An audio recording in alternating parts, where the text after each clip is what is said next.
Good morning, everyone, and welcome to our Women in Health AI panel discussion presented by Lumiata. I hope everyone is safe and healthy this morning and this week. My name's Jessica McCarthy. I'm the VP of Marketing at Lumiata. I'm going to introduce our panelists in just a minute, but first I want to share a few logistics for today's event. All of our attendees are muted and your cameras are turned off. We are, however, accepting questions. And so if you have a question, please share it in the chat room. You can find the link in your control bar usually it's at the bottom or the top of your screen, says chat. We'll be monitoring for questions throughout the event, so please share them as you have them. For the best experience on this webinar, we suggest viewing the event in gallery mode. You can do that by clicking the button in the upper right-hand corner of your screen. It might currently say speaker mode. You want it to say gallery mode, and you'll be able to see all of our speakers full screen. We'll be tweeting live during this event, and we encourage you to do the same if you're so inclined. We're using the hashtag Women in Health AI. I'll also put that in the chat room if you're interested. And now I'd like to introduce our panelists. First, we have Meghan Gaffney Buck, who is the co-founder and CEO of VEDA Data Solutions. It's a startup which is pioneering an all-in-one data solution for health insurers and systems. Tammy Hawes is the CEO and founder of Versus 12, which is an award-winning Salesforce consulting partner focused on healthcare innovation. And lastly, Amy Waldron is our Industry Strategy Director at Google Cloud Healthcare and Life Sciences. Amy works with clients to identify and the delivery of transformative digital solutions. I want to thank this extraordinarily panel of women for joining us today. We're thrilled to have you. And our moderator today is Shannon Marques. Shannon is the VP of Sales at Lumiata. And now I'll turn it over to Shannon to get us started. Thanks, Jessica. And thank you to everyone who joined today. Huge thanks to what I would call my rock star panel. We've hand-selected a group of very strong female leaders in the industry, and we've got a great discussion planned for everyone. Real quick before we get started, I wanted to tell a story about how we landed here today. For those of you that don't know, I run the commercial business for Lumiata, and Lumiata is what we call a data science platform or an AI platform powered by healthcare data. So we do a ton of predictive modeling in the payer and provider space. And as such, we were scheduled to go to the HIMSS conference in Orlando at the beginning of March. And for anyone who's not familiar with HIMSS, just envision about 40,000 people converging on the city of Orlando for about 4 days for great discussion, great collaboration. A few weeks before the conference, our CEO, DeLauer, called me and he said, "Shannon, I don't think this conference is going to happen." And I said, "DeLauer, I think you're crazy. This conference has been around for over 50 years. They've never canceled it. They're not going to start now." And he said, to his credit, he said, "This isn't looking good. This isn't looking good globally, and it's heading our way. I think everyone's going to hunker down and we're going to do the right thing, but let's give it a few more days." And to his credit, we did pull out of the conference. We were one of the first companies to pull out. They did cancel the conference a week later because of COVID. And we had actually volunteered to host a Women in AI breakfast while everyone was going to be in Orlando. So same rockstar panel, huge RSVP list. And now we were sitting with a canceled event. So Jessica and I quickly scrambled and said, how do we make sure that this message still gets out? AI is still so important today. But more importantly now, how is everyone in the industry leading through these unprecedented times? So that's how we landed here today. I'm very thankful for the panel. I'm going to kick it over to them here in a minute. But before we get started, I would say everyone just take a deep breath. These are stressful times. And on that note, I'd like to just start with our panel by asking, how are you? How are you? How's your family? How's your company? Meghan, I'll start with you. Thanks so much. I'm doing well, actually. I'm balancing homeschooling my 10 and 7-year-old and running VEDA remotely, but we are hanging in there. And I think, this is an opportunity for us to grow as a company and hopefully as an industry to show how AI and automation can be helpful. So we're trying to keep everybody positive. Great. Tammy, how's everything in your world? We're doing well. The team knew how to work remotely, so that hasn't been an issue. I have a team of people who like things to be predictable. And right now, things aren't predictable. But I'm really proud of how the team's coming together and really helping solve challenges every day. So, from the personal front, we're very blessed. My family's healthy. All my employees are healthy. So good. So far, so good. Great. And last but not least, Amy. So like Megan, I'm spending some quality time with my children. I have 2 teenagers who are homeschooling online, and we are battling for the internet every once in a while when we all need to have video coverage. From a work standpoint, things are busy. Things are really busy, and I know we'll talk about that a little bit later, especially when you look at the demand and need for technology and AI. I think that we're very fortunate to be able to contribute in times like this. And so we have a lot of very busy people, but it's also, it puts us in an opportunity to pitch in and help. And I think that that's just something that makes everyone feel good in times like this. Yeah, so that's a great point, Amy. AI, machine learning, data science, it's all built on such large amounts of data. And with the scenario that we're sitting in right now, the data is changing. But there's opportunity to help and opportunity to support.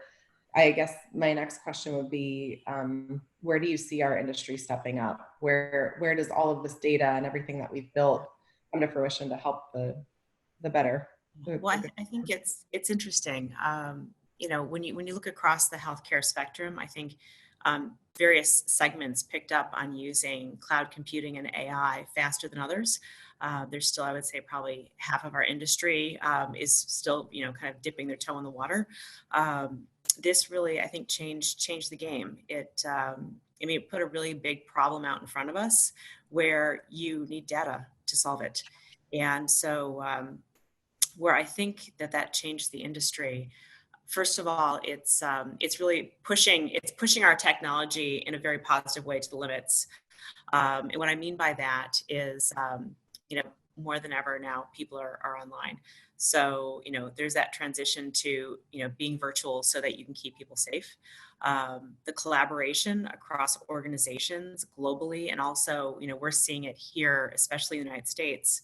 A lot of scientists are collaborating that haven't collaborated before in the past. You have, providers sharing data with suppliers so that they can try to figure out where supplies need to be distributed across the country. And,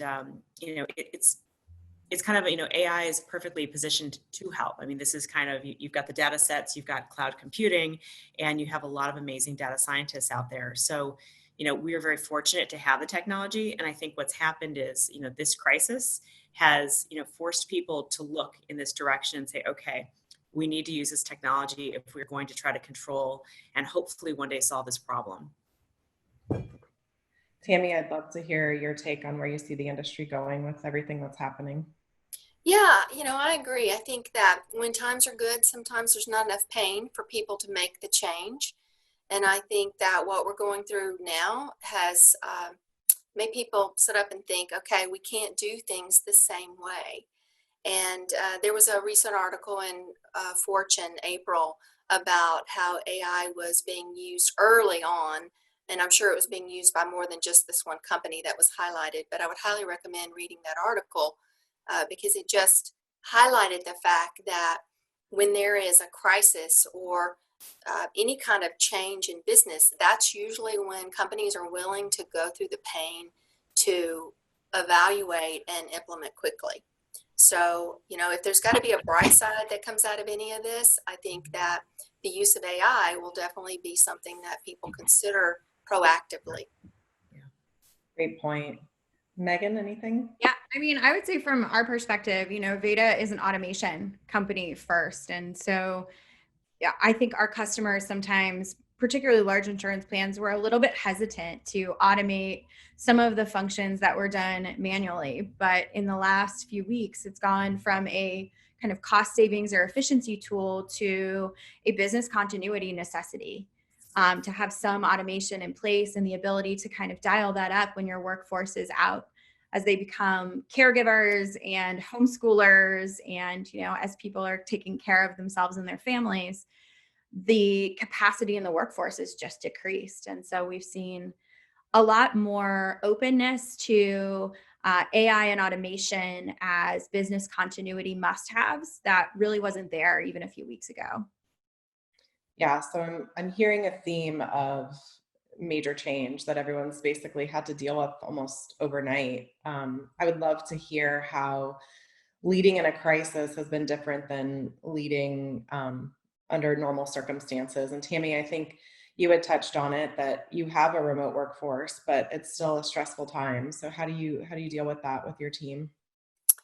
Well, I think it's all the things that you typically do when you're running a team and you're being a leader, but just more intense. So a lot of communication, over communicating, and then over communicating again. And I think what I've done with my team is to walk them through in a more granular fashion the decisions that need to be made every day, and being okay to say, I don't know that today, but once we get more information, we'll make those decisions, and giving the team permission to not have all the answers, because every day things are changing. And I think it's showing some vulnerability as a leader, to let them know that, you know, you're doing the best you can. For my team, it's been fascinating to see how they've stepped up and tried to problem solve and tried to help each other in areas where they may have stood back and just waited. So it's been really great to see the team pull together and be proactive. And I think that having those daily touch points and those daily conversations and making decisions daily is really what's necessary in a crisis. Absolutely. We've actually implemented something similar at Lumiata. Amy, how about you? How has it changed from a leadership perspective? Well, I think this environment has really pushed leaders and teams to change the way they operate, and really, I think everyone step up. In some cases, you know, I mean, the reality is that you have got to be comfortable making decisions. Kind of like Tammy said, like every day there's a new set of decisions. This is a pretty dynamic environment, so you know, as a leader, you have to be comfortable in taking some risks and making some decisions on sometimes limited information, because you just have a feeling that that's right and it's the right thing to do. And I also think it flattens teams when it humbles everybody, because we are in this together, and valuable information is coming from across your team. So, you know, for me, you've got to be a leader when, you know, someone has to step up and make decisions and help people have a sense of confidence in being able to kind of jump into the water. But at the end of the day, so much valuable information is coming from teams, because we are all in this together. That you know, leadership is emerging, you know, everywhere, not just in the formal leaders, which to me is you know, awesome.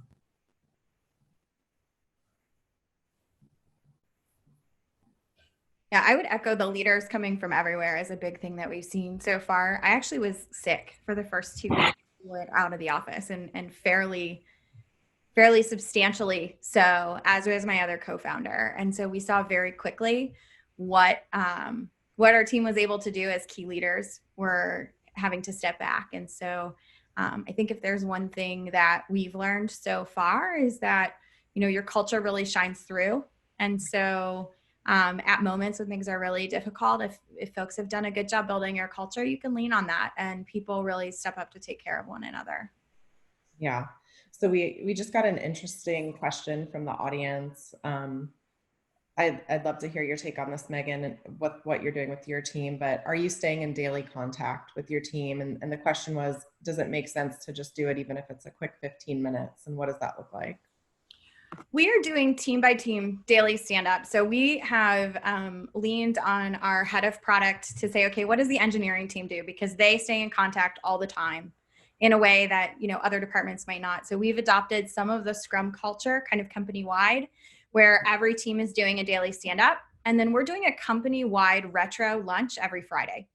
And so, putting up a mural and moving the virtual Post-its around to be able to say, how is remote work working for everybody? What's working, what's not? How can we evolve?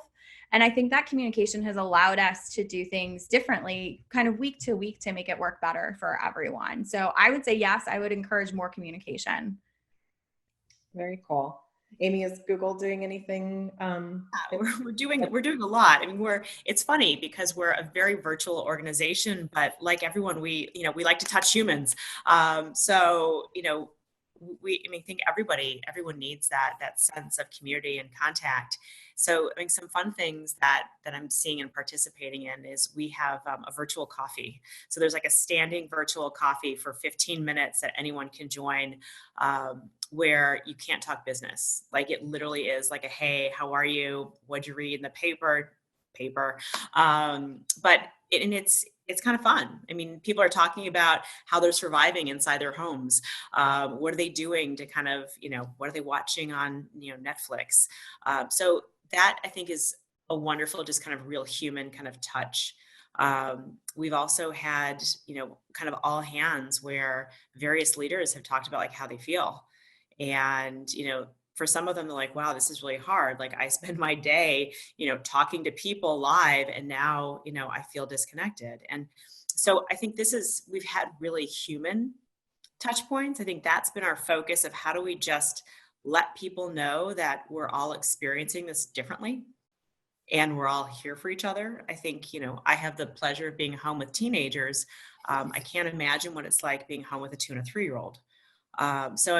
So sharing that information and feeling each other's kind of stress personally, I think has helped people step in and help each other. And from a work perspective, we're always constantly pinging each other. So that has continued, and it, that helps, that's our culture, but our connectivity has very much been so like the human part of what we're going through right now. It's great. It's necessary, especially when everyone's stressed out. And Tammy, I know you mentioned that your team's getting together daily. Are you guys doing anything fun as far as coffee breaks, virtual happy hours? Yeah, well, I may say something about our culture, but we're doing happy hours instead of coffees. But I like the coffee idea, actually. And we have some employees who are working from home, and that both parents are working from home and juggling children, and the team is kind of giving everybody a little slack, about response times and things like that. The last happy hour we had, we played some silly game, and it is a way to kind of cheer people's spirits. I didn't realize how much I really enjoyed being able to see the team. We have an office in Nashville, and some people work from home on some days, and in some weeks on a normal week. But for the most part, we've got about 50 to 60% of the people in the office every day. So for me, I just want to see their faces. So every web meeting that we have, we try to encourage people to show their faces so we can see their bright smiles. That's great. So let's transition a little bit over to what we call the AI journey. So Lumiata has this discussion with our customers all the time. When you're thinking about artificial intelligence, it's a widely used term across the industry. And we say everyone's kind of on a different part of their journey. And there's probably a very obvious curve associated with where everyone is on their AI journey. Does anyone have any thoughts on how someone gets started?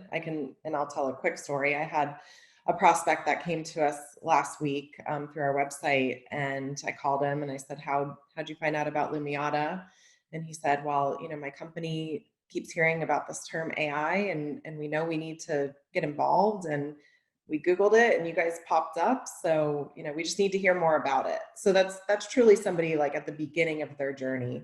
But if you were to talk to somebody like that, what would you tell them about how to get started and where to get started? Tammy? So, I'm all about solving problems. And so I believe that if you start with a problem you're trying to solve and then you back into the data that might help you solve that, I think that is a good place to get started. But then you have to take action. Similar to what Megan said, once you kind of understand what the data is telling you, whether it be just basic reports all the way up to artificial intelligence, I think that's where the cultural change comes in, and the guts to make the changes necessary based on what the data is telling you. So my advice is to start with a problem that needs to be solved, because there's tons of data out there and a lot of great tools to help you solve the problems. That's great. Megan or Amy, anything to add there? Yeah, I think, first of all, the most important thing that you kind of frame this with is that it's a journey. A lot of people will say, we want to digitally transform, and they want to get to the end game, but they don't necessarily realize that it takes a while of foundation setting, to get to the end game. So I think it's important to kind of set and manage expectations. Tammy's totally right. You need a problem to solve, because you need to demonstrate success. I mean, if you're trying to transform your organization, you need to be able to show people like how this works and how it can work and the impact it can make in order to really get the buy-in, because it's very different. So in addition to, I think, having a problem, I think it's important to understand the organization and where are they willing to make a change. And in some cases, you'll have different leaders with different power structures, and they can drive change a little bit easier than others. So in some cases, it could be, something that has to do with, the internal reporting.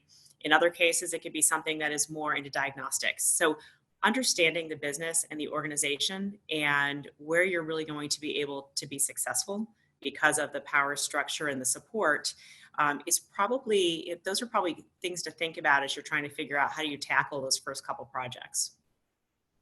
Yeah, and I would say, from our perspective, and we kind of help our customers figure out where they are on their journey and go through this consultative process. One of the things that comes up often is that there's an expectation about what technology can do that might be a little misset from kind of popular culture, or maybe just hopefulness that there are some really complicated but poorly defined problems, or maybe things that need some internal exploration before you can set a technological solution in place.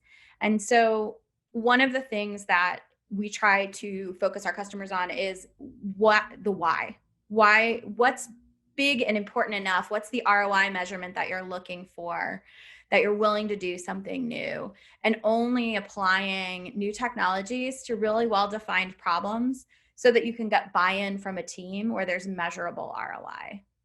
Yeah, the buy-in is definitely key. So we did get a question from the audience that I thought would tie into this part of the conversation.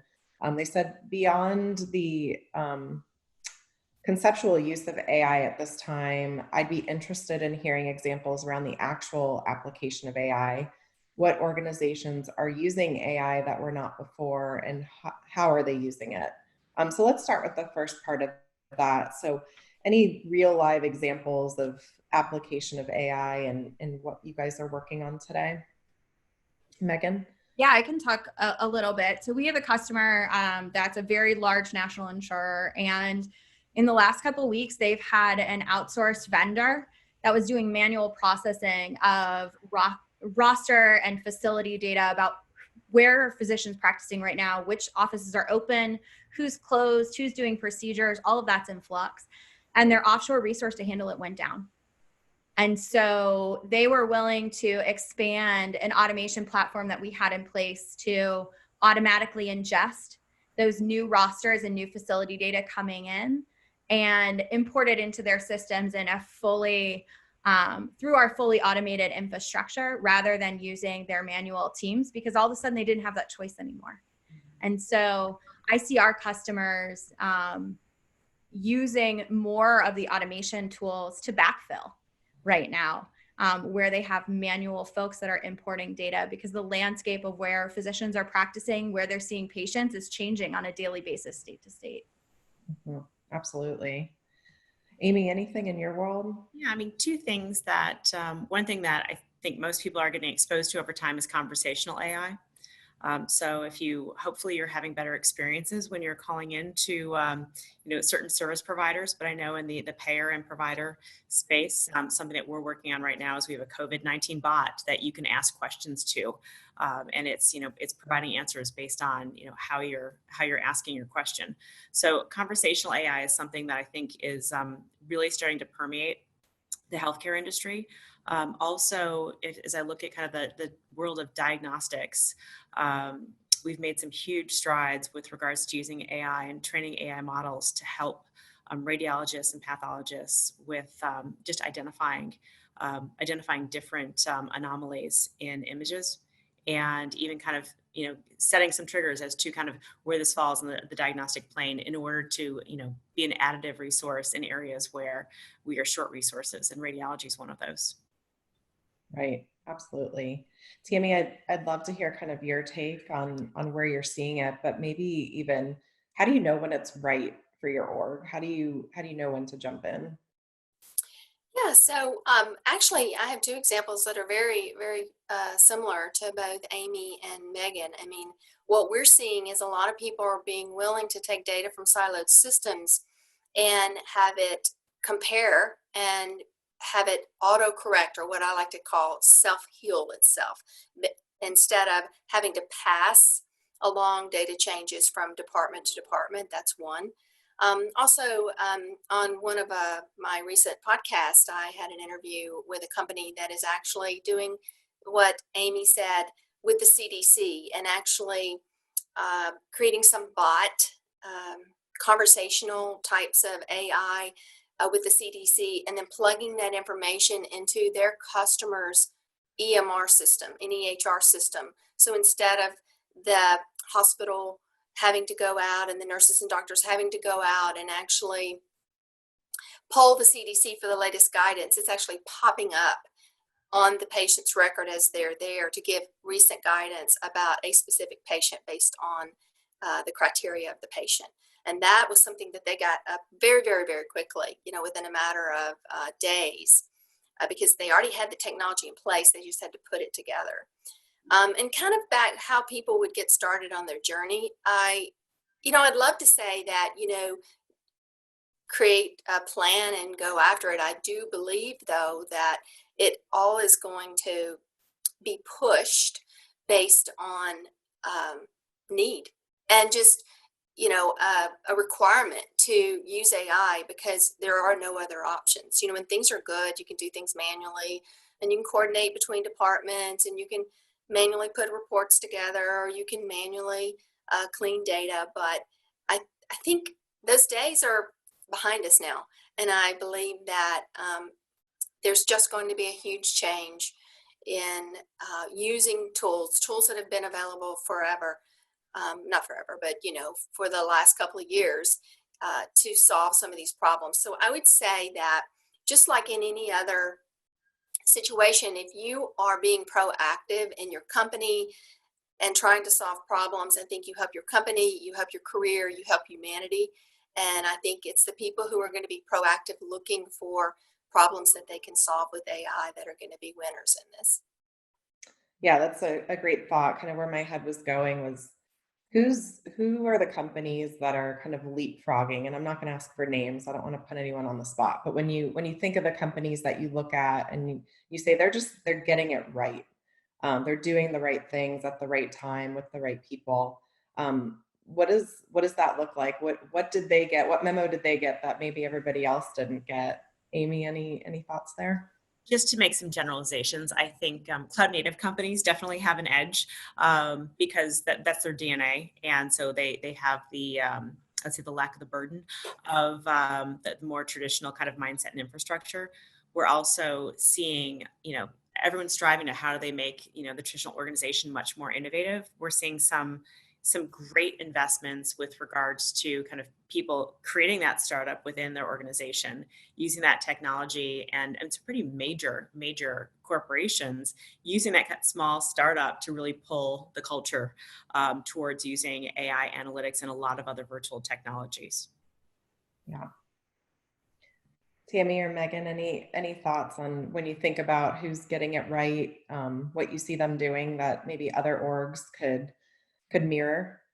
Yeah, I would say, there are two things going on in this moment. My answer would have been different at HIMSS, but there are two things that I find kind of inspiring at the moment. There are lots of big teaching hospitals who siloed themselves in small groups or were very protective of some of their innovations and had teams around taking them to market that have really opened up and open sourced information and tools in ways that we've never seen before.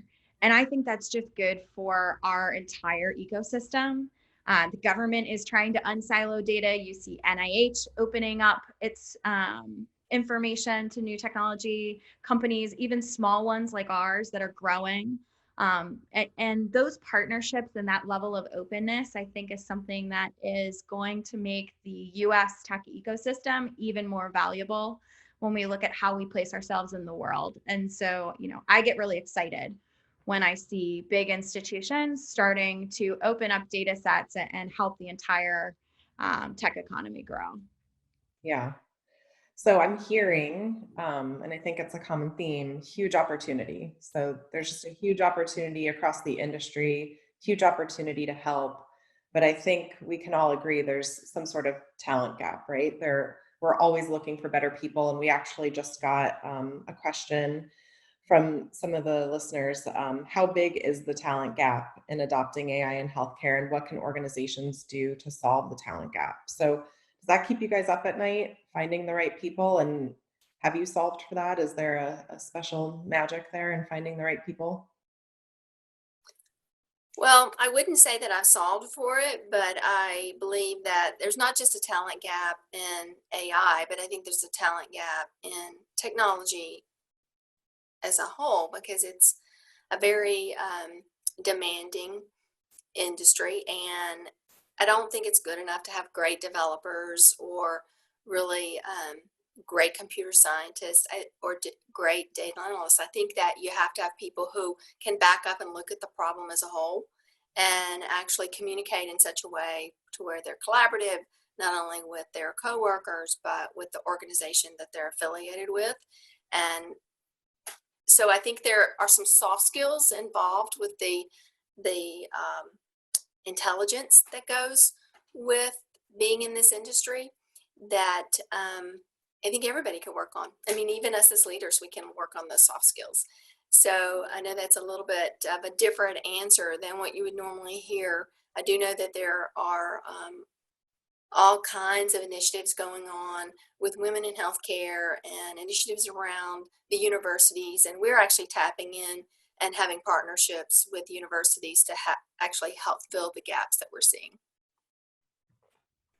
Great. Thanks, Tammy. Megan, anything there as far as what you're looking for when you're hiring or how you're trying to fill that gap?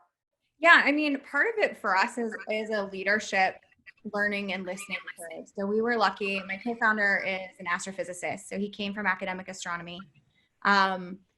Folks that work in the hard sciences are really amazing data scientists in dealing with messy real world data. There's a ton of talent, I think, that is untapped in some way or harder to recruit into industry because they have a different way of working and thinking amongst themselves, and they're incredibly talented folks, but they're drawn to academic research for certain reasons. And so, every day, every week, I'm trying to figure out how we create a company culture to continue to attract and retain the amazing level of talent that we have so far. So we have kind of 4 former PhD researchers.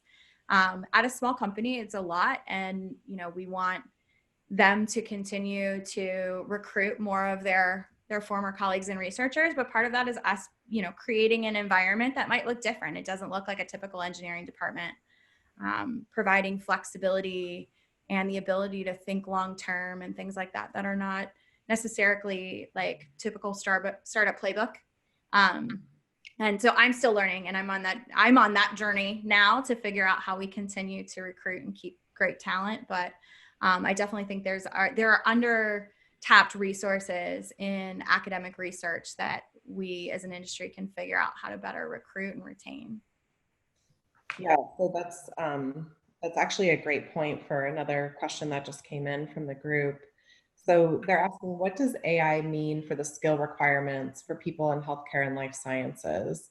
And for someone who's currently recruiting in this timeline, what can we do to better align ourselves? So I'm reading that as, is there an opportunity for somebody who's maybe really well versed in the healthcare and life sciences vertical to find additional skills or get certified in something that would make them more marketable in our AI realm? Amy, any thoughts there? I like what Meghan said with regards to the fact that she's learning. I mean, we're all learning. And so I think, first of all, any woman in technology who is interested in getting into AI can. Even if you don't have a technology background, like, Google is like many other organizations, like we are trying to, provide education to bridge that gap.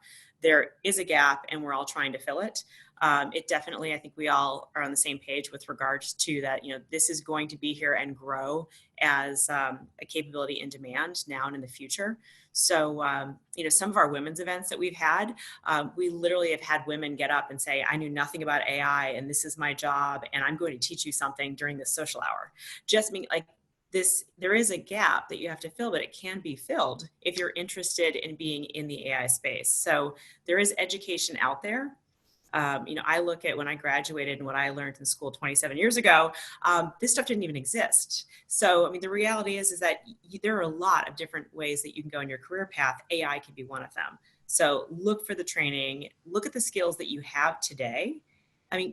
If you have had a career, if you had some work experience, you have skills that are valuable. So how do you play off those skills and how do you look for training or an opportunity for you to kind of shift into a role of AI? So, I don't think it's an area that is closed or blocked off. I think if it's a priority, then you need to look for where you can get the training and where you actually can align yourself with companies that value what you have to bring today and are willing to kind of help you on that journey. Yeah, make the investment in their resources. I like that. Tammy, any thoughts there? Yeah, I would just say, any woman that is in healthcare right now has a wealth of information about all the healthcare terms. So if you already know what the data means, you already know what a claim is, you already know what procedure codes are. There's things that you learn by being in healthcare and being in technology as well that I think would make the job easier for you and moving into an AI job. So I would say capitalize on that if it's something you're interested in and use, as Amy said, that background that you already have because it's very valuable. Absolutely.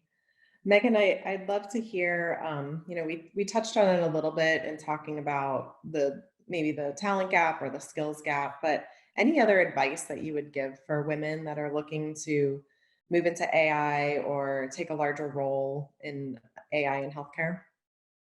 Yeah, I would say two things. One is finding a mentor or someone that's already gone through the journey in whatever way you can, but not necessarily, it doesn't necessarily have to be another woman, but somebody who will be really honest and give you feedback about what kind of skills and what path forward, and can also be an advocate for your career, right? A lot of this is still networking. And so, while there are large programs that focus on helping women, like having a broad network and being really focused on having advocates that know what you want to do in your career and will help pull you up to the next level is always helpful. The other thing that I would say is thinking about AI as something separate from other types of products or other types of development. I wouldn't necessarily look at it that way. It's just another tool in the toolbox. And so if you can look at it as AI as one tool amongst many, it's less intimidating, and reminding yourself that all of the different paths to solve problems have value. And even if you're working on a team that's focused on using AI technologies, having good judgment and strong leadership skills and a good technical foundation about how to solve problems is going to be 90% of the work.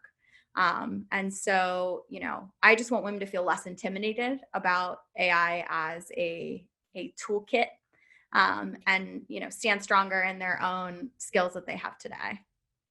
So true. I love that. Amy, any thoughts there? No, I agree with what's been said. Yeah. Tammy, any advice for anyone who's on the No, I think what Meghan said was perfect. Yeah, Megan, you kind of nailed it. Thank you. So, we've been clearly seeing with everything that's going on in the world today, I'm sure you guys are dealing with it too, that people are just completely distracted, rightfully so, especially when you think about healthcare and life sciences. We're talking to payers on a daily basis, we're talking to providers on a daily basis, and they're saying we can only talk about COVID right now. It's 100% of our day.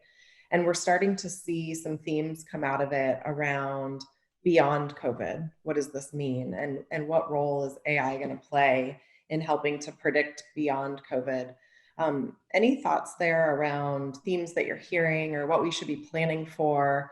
Or I had a customer last week that just brought up a really interesting theme of the next round of potential hospitalizations that are going to be non-COVID related, meaning it wasn't people that had COVID, but they were just impacted by this environment that we're living in today. But any thoughts there around some themes that we might start to see as once we're 3-6 months out from this? Amy, any thoughts there? A couple. I think looking at data exchanges across the ecosystem is definitely something that has been forced to happen right now. And I think that people will take a step back and really think about, we did this to try to help kind of contribute and solve this problem, taking it back and really thinking about the information that they share with others. And, how could we actually use data exchange and interoperability in a way that can really help us provide information that is, I would say, contributing more to population health and wellness, and even just thinking through what can we do with the information that we share with our partners beyond what we're doing today. Secondly, I think we're going to see kind of the impact of what's going on in the economy. So there's a lot of people who are being laid off right now. And so their insurance coverage is changing. And so, the payer community is going to have to kind of reassess their member base and what are the changes being made. How are you going to process COVID-related expenses given all of these decisions being made at a leadership level on how these things are being paid for? So I do think there's going to be what have we learned and what can we do for our organization overall, but also kind of I don't want to call it a backlash, but it's that kind of, when this thing calms down, we actually have to deal with the new reality of people who are on different insurance plans, the coverage we promise, like how do we actually process that? And AI is going to help, I think, contribute to solving some of those problems or challenges. It definitely puts us at a much larger advantage than we would have been probably 5-10 years ago dealing with something like this. Agreed. Tammy, any thoughts there? Yeah, I think that over the past couple of years, we've just started talking about social determinants of healthcare. And I think that this specific issue that we're dealing with COVID will make us be a lot more serious about looking at those things proactively, because things are coming out in the news about people who are more susceptible to the COVID-19 virus. And I think maybe in the past, it was a little bit of a nice to have, but now I think it's more of we really got to take this seriously. Yeah, and that's where I think, to Tammy's point, like being able to integrate the information that we already have is going to enable us to care for people better and to tailor our approaches. And instead of looking at segmentation, which I think is kind of the way we looked at it in the past, how can you literally look at like the N of one, and how do you personalize what's needed, whether it's proactive care or reactive care, but by integrating this information such as social determinants of health with other information that we have really allows us to serve people better and to help care for them better. Yeah. I think, Amy, to your earlier points about the data exchange, I think this has just opened up everyone's eyes about what data they don't have at their fingertips on a daily basis. You think about the state agencies, the county agencies that are being asked to make really important decisions right now, and they're saying, I don't have the data at my fingertips to be able to do so. So just some important themes. Yeah, and Shannon, I think one of the things too that will come out of this in that vein is that there are some healthcare roads and bridges that need to be built, right? There's infrastructure investments from corporate level, but also from federal and state governments to actually allow all of this interoperability to happen. Allowing API accessibility to be something that companies can afford to invest in.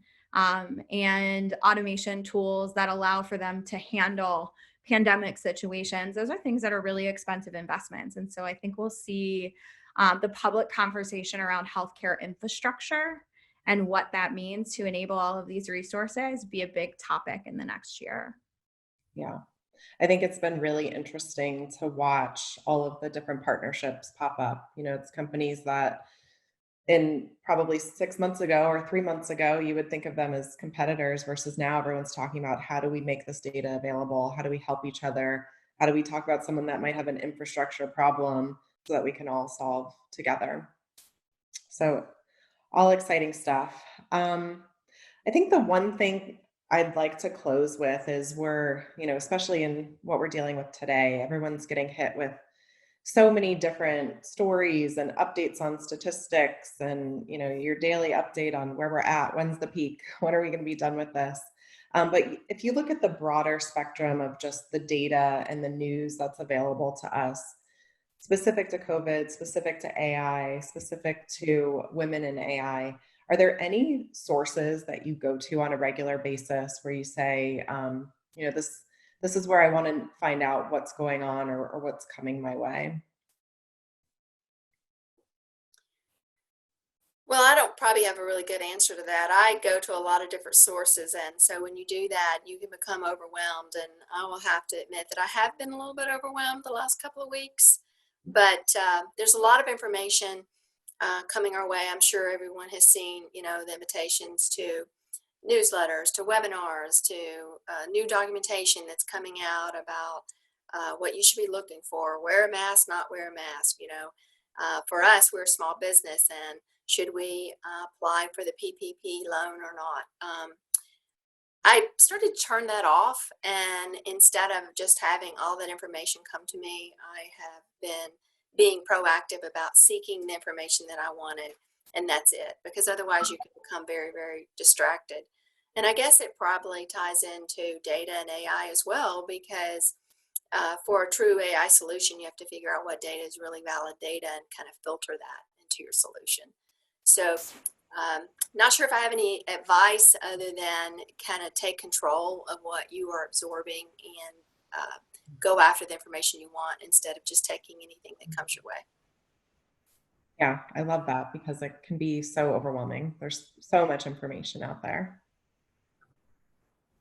Yeah, I can chime in too. I think it's like anything else in life. You learn who your go-to sources are. So I think as things were unfolding, there were a couple of sources that, popped up as having real good data.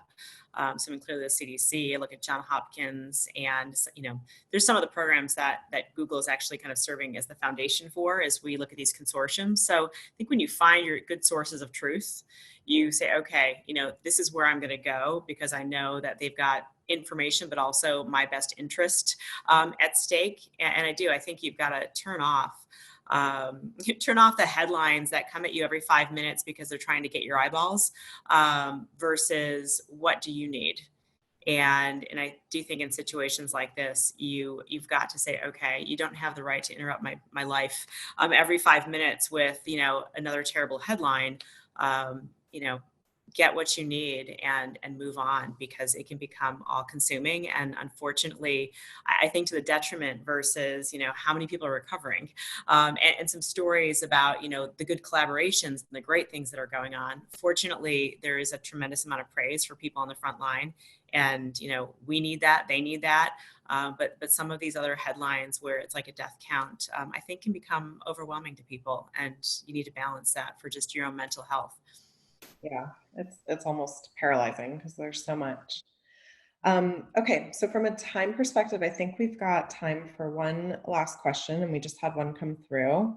What are a couple of tips you would offer to an entrepreneur or AI product manager as they try to move into this business? So, Meghan, if you don't mind, I'd like to you. You're definitely an entrepreneur. I'd love to hear kind of your flavor on what you would tell them as they're trying to break in.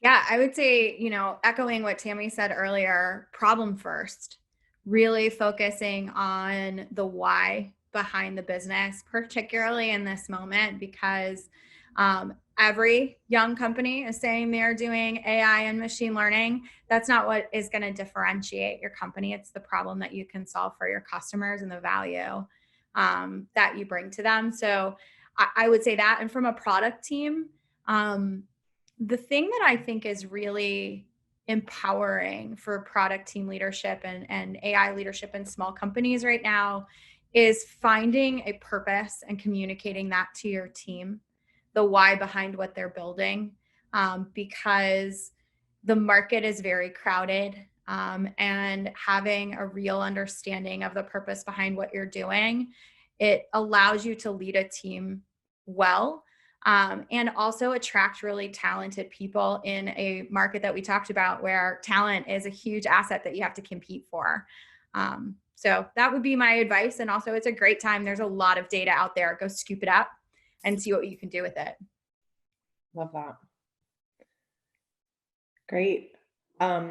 So I think this has been amazing. I really appreciate my panel joining today. We handpicked you guys for a reason. We knew that you would bring great discussion to the table. I'm sorry we didn't get to do it in person in Orlando, so maybe next year at HIMSS. And Jessica, I'd love to turn it over to you to kind of wrap everything up.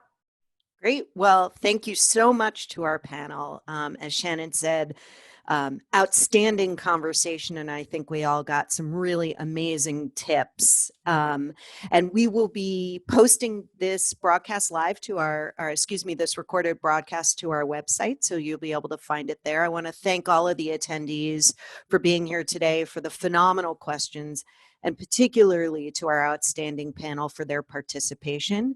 Stay safe, stay healthy, and have a great week. Bye-bye. Thank you. Thank you. Thank you.